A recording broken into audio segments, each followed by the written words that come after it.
Today we have a couple new Civivi models, and before we get to the brand new model that you guys probably have never seen, let's check out a new version of the Vision FG. If you watch the channel, you know I have done a lot of testing on the Vision FG. I have a video where I literally test 3 different versions from the premium all the way down to the budget one, head to head in a showdown between edge retention, durability, abuse, and all kinds of stuff. Check that video out if you haven't seen it or if you're interested in the Vision. I will say, spoiler alert, it's amazing. It is such a phenomenal knife. One of, if not the absolute best pocket knife under $100 you could buy. Nitro V steel. I love Nitro V. Beautiful satin finish on this one. I love that satin. Beautiful sharp control and plunge grind. Now, there is one little thing, and that is the stop pin placement. You can't see it here, but it does hit right about right there. I'd like to see it moved. Now, the other ones that I've tested thoroughly and sharpened multiple times are still very far away, so it's still well worth the money. By the time you remove that much steel, the knife's not going to be, you know, any good anyways, and I think you'll be happy to get a new one at that point. That's a lot of life.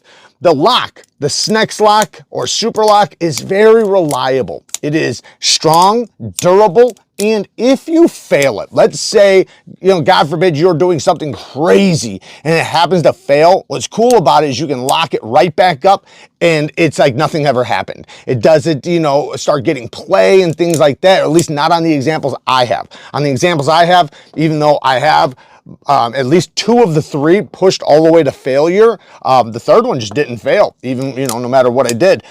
Which is good. So that shows you how strong it potentially could be. But even the ones that did fail held up really good. It's just when they did fail, now they're still just as solid as they ever were. It was like I never did the test. Definitely watch that video, by the way. These are the new, I think they're like acrylic or something. Polished clear Lexan. So this is Lexan handle materials. It is clear. It has a machining on it that is not super grippy. It is more refined, but it does have a little bit of a tactile feel that I do enjoy. The size of this knife in action is really nice. It's a great fidget factor knife. And also, because it has good fidget factor, it's very easy and reliable to get out, get into action, get closed up, and put away.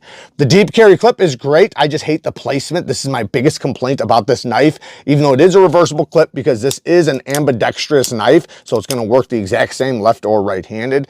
The clip is just placed a little too high near the spine to me, because when you wrap your hand around a knife, your palm tends to go into this area, and I can feel it quite a bit. Now, I can't avoid it by choking up or just adjusting my hand, so it's not a deal breaker by any means, but it is something that would be my biggest negative for the Vision FG. Either way, awesome, awesome knife. Now, let's get to, we'll do a size comparison of it. Let's get to the new model, which is the Biophase. By the way, don't forget, I do have a 15% discount code on anything from Civivi Knives, as long as it's not on sale. So I will put the discount code down in the description for you guys. You guys can use that same code on Civivi, SendCut, or We Knife Co site. The Biophase, the Civivi Biophase. Now, I already know you guys are probably looking at it like, oh, what the heck is that? It looks like a gas station knife. And while I mostly agree, the thing is that this is very, very, very well done. They did a great job on this. It's one thing to look like a gas station knife. It's another thing to feel like a premium knife. You know, there tends to be a feeling of high quality knives that are done very, very well. And this absolutely is. And the weight on this thing, it's so light. It almost feels like it's not there because of all this machining. There is multiple different versions. Some people like the holes. Some people don't. To each their own. I'm on the fence. I sometimes like them, sometimes don't.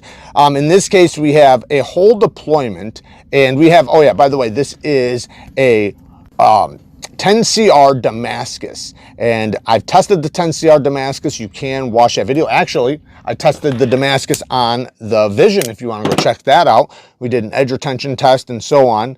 The blade shape is it's a little unique. So it is a clip point, a trailing clip point, almost like a clip point buoy.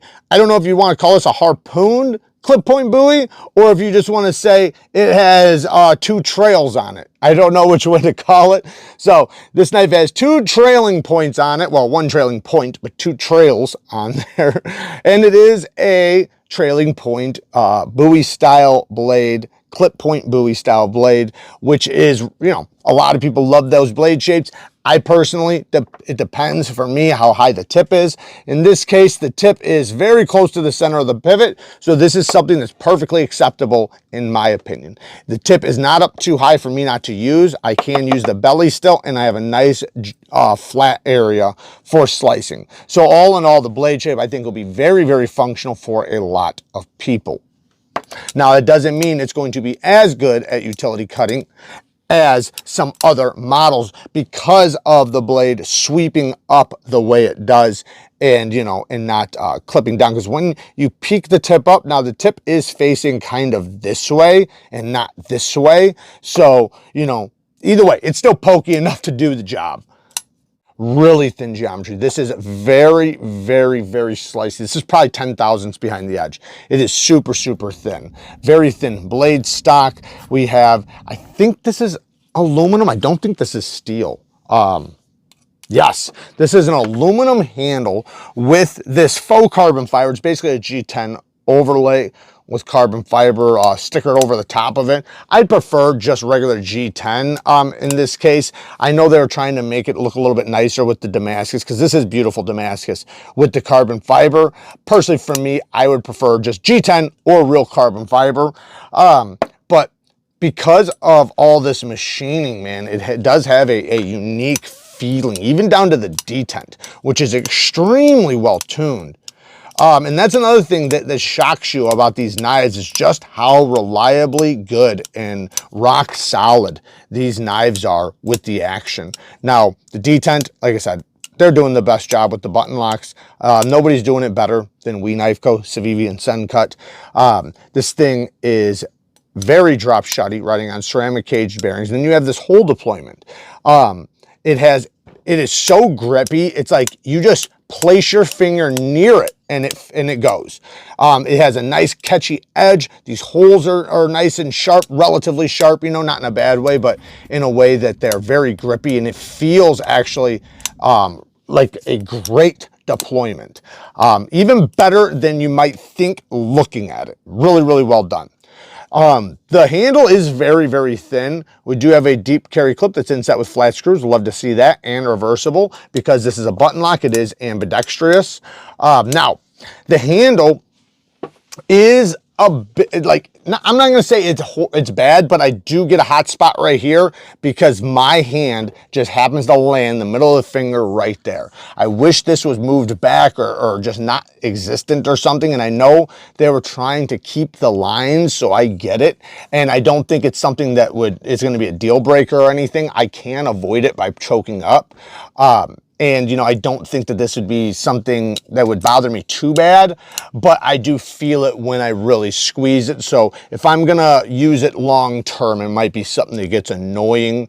But either way, though, I could reliably use this thing, you know, all day. It is so slim that this is going to be, and so lightweight that this is going to be a great carry. You're going to hardly know you have a knife in your pocket. The size is large, but the weight and the slimness is just, you know, it's phenomenal. Sharp control and plunge grind is really well done. Axe also has a finger choil. Love to see that. All in all, man, I honestly, I do think it's a little ugly. Because of all the holes, you know, and the webbing and stuff like that. I'm typically not into that. Sometimes it's cool. Depends on the model. Sometimes the premium models look really cool. This one actually looks kind of cool sometimes when I look at it, but then other times I'm like, oh, that's ugly. That's really ugly.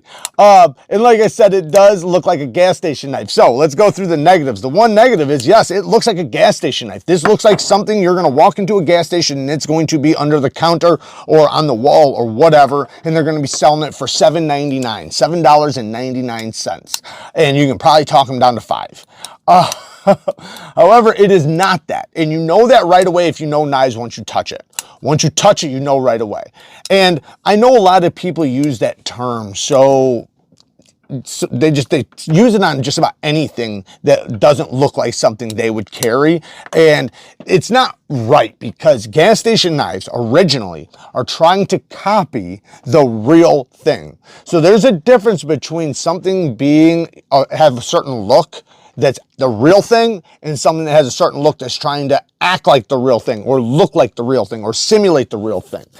So those very, very, very affordable knives are using fake materials and doing, you know, different types of things that kind of look like the premium knives. Those are gas station knives. You can't use that same name now for the real thing, which is using the real materials, done very well with the real action, great fit and finish, tolerances and heat treat and so on. Anyways, I freaking dig it as far as everything about it aside from the look. So like I said, the gas station knife look does get me a little bit in this case. And I try not to use that too free-willingly, because I do know that the real deal is separated from the gas station knives, even if it might have the similar look, just because they're copying them. Anyways, next thing is, like I said, this hot spot right there. It does get me. Next thing, and, you know, I don't have a lot. The carbon fiber, like I said, I'd prefer it to be just G10 or solid carbon fiber.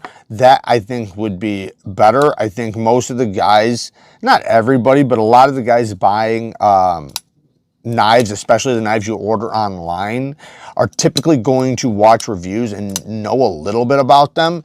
And, you know, I think a lot of people that generally buy carbon fiber and G10 knives and stuff know the difference with this stuff. They know this is not solid carbon fiber, or they want to ask, like, is that solid carbon fiber or is it just G10? And this stuff is G10. I say just pick one. I love that it's T8 all the way around. This flipper tab is so comfortable, man. This is phenomenal action. That's one thing that gets you on this one, is the action is so damn good. So but yeah, there you guys go. Work hard, stay tough. Until next time, peace.